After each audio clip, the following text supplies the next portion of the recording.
અમદાવાદ શહેરમાં 6 મહિલાઓએ સંયુક્ત રીતે સ્વરોજગાર ઊભો કરીને મહિલા સશક્તિકરણની એક આગવી પહેલ કરી છે।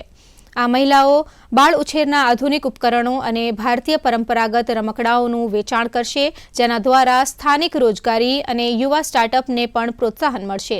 આ પ્રસંગે ગુજરાતી અભિનેત્રી શ્રદ્ધા ડાંગરે મહિલાઓના આ સાહસને બિરદાવ્યું હતું અને સમાજ માટે એક પ્રેરણારૂપ બાબત બની રહેશે તેમ પણ જણાવ્યું હતું।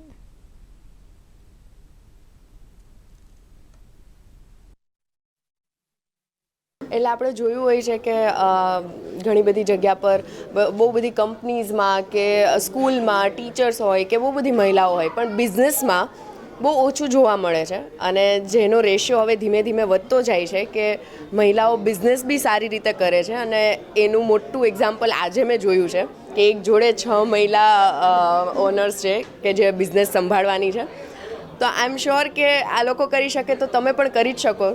અને નેક્સ્ટ યરથી 2024માં એક એ બી રિઝોલ્યુશન આવવું જોઈએ કે બને એટલી સ્ત્રીઓ ભેગી મળીને બિઝનેસ કરીએ। જો એકથી પોસિબલ સ્ટાર્ટિંગમાં ના થાય તો તમે એક ગ્રુપમાં પણ બિઝનેસ કરી શકો છો અને you can be a business women.